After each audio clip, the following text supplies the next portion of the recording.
Indonesia dikenal sebagai negara dengan penduduk Islam terbesar dunia.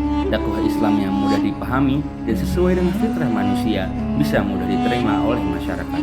Tapi, apakah Islam hanya sebagai identitas semata atau masyarakat Indonesia telah menjadikan ayat Al-Quran sebagai jalan pulang?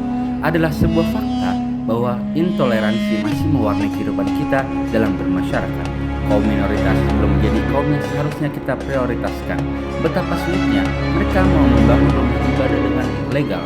Para pejabat yang seharusnya mengaku amanah dengan baik malah memanfaatkan uang hasil korupsi untuk berangkat haji dan umroh. Alih-alih mendapat pahala, validasi yang mereka hasilkan justru membuat pintu neraka terbuka lebar.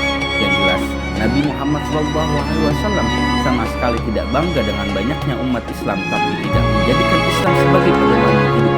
Jauh sebelum Islam berkembang pesat, beliau telah membuat prediksi berdasarkan wahyu bahwa akan ada masa di mana jumlah umat Islam seperti air di laut tapi terombang-ambing di tengah lautan. Umat Islam terjangkit yaitu cinta dunia dan takut mati. Islam adalah agama rahmatan lil alamin yang memberi kasih sayang dan kedamaian bagi seluruh alam. Seperti firman Allah mengatakan, "Wa ma arsalnaka illa rahmatan lil alamin," yang artinya kami tidak mengutus engkau wahai Muhammad melainkan sebagai rahmat bagi seluruh alam semesta. Islam menjunjung tinggi nilai-nilai universal, dinamis dan humanis yang mewujudkan kenyamanan dalam kondisi genting sekalipun, sebagaimana Rasulullah yang tetap mengasihi meskipun mereka menolaknya.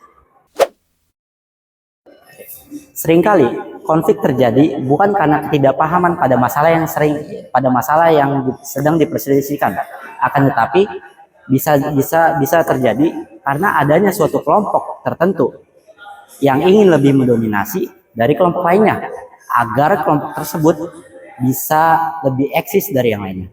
Lantas, bagaimana cara kita untuk menanggulangi masalah tersebut? Untuk menanggulanginya, kita perlu adanya penyatu dan kesepakatan kedua belah pihak agar mereka bisa saling berkolaborasi dan saling bekerjasama satu sama lainnya. Dikarenakan persatuan dan persaudaraan itu ialah hal yang pokok yang harus kita junjung tinggi dan kita kedepankan. Sebagaimana Allah Ta'ala berfirman, wa'tasimu bihablillahi jami'an wa la tafarraqu, dan berpegang teguhlah kepada tali Allah, yaitu agama Allah, dan janganlah kalian berpecah belah. Membicarakan tentang keadilan, Allah Subhanahu wa taala berfirman, "Innallaha ya'muru bil adli wal ihsan wa ita'i dzil qurba wa yanha 'anil fahsya'i wal munkar." Bahwasannya Imam Suyuti mengatakan ayat ini adalah ajmal ayat. Kenapa? Karena sebagai poros Al-Quran yang mana semua syariat-syariat Islam berdasarkan dengan namanya keadilan, al-adlu. Al-adlu itu adalah sebagai assalamu, ada keadilan, adapun kedamaian.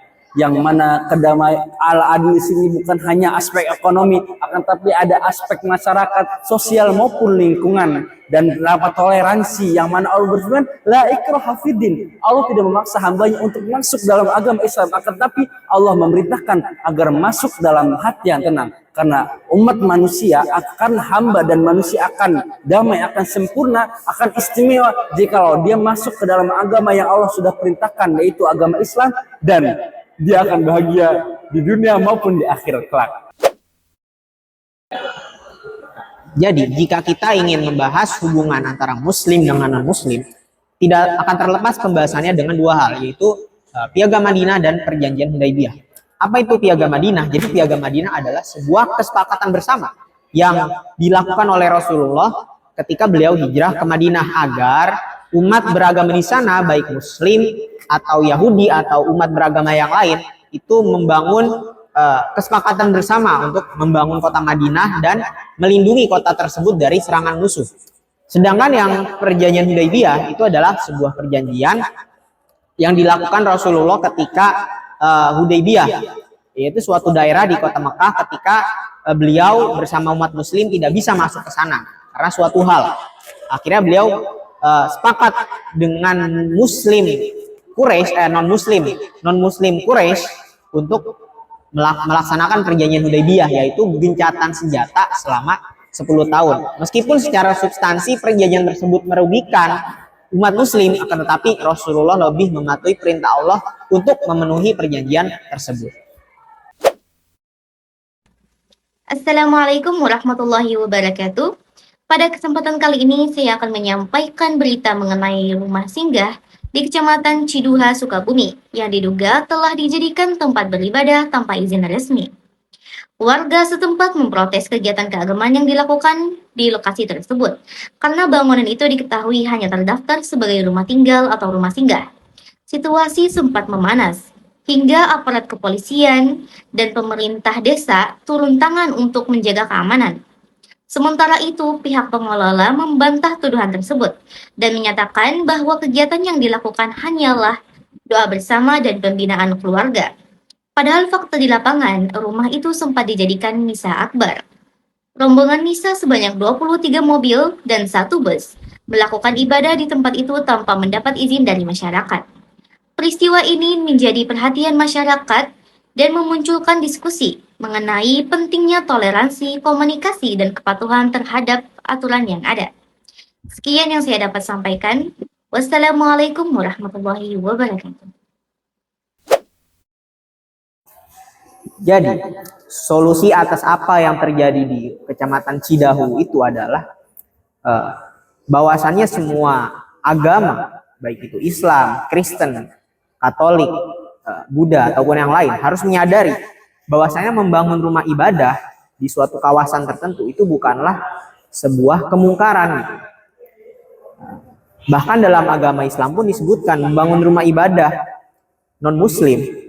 Menurut Abu Yusuf, yang mana beliau adalah murid kesayangan Imam Abu Hanifah, beliau berkata, membangun rumah ibadah adalah kunci untuk memajukan atau mensejahterakan, membangun sebuah keamanan nasional di sebuah negara.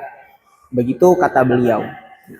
Kemudian dalam membangun rumah ibadah, tentu kita harus merujuk pada peraturan pemerintah, yang mana minimal di suatu kawasan tersebut terdapat sedikit-sedikitnya 60 orang pemeluk agama di daerah tersebut. Jadi kesimpulan dari kelompok kami yang sudah dipaparkan mengenai tentang persatuan, keadilan, dan toleransi mengenai umat Islam sebagai rahmatil alamin di muka bumi ini. Dan janganlah berselisih, karena Allah sudah berfirman, wa'tasimu bihablillahi jami'a wa la tafarraqu.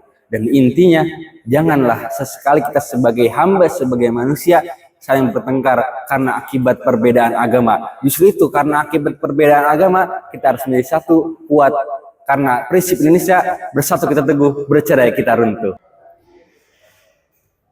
Sekian dari kami kelompok 9 telah memenuhi tugas PAI yang berjudul Islam sebagai rahmat lil alamin dalam konsep Bhinneka Tunggal Ika. Sekian, terima kasih.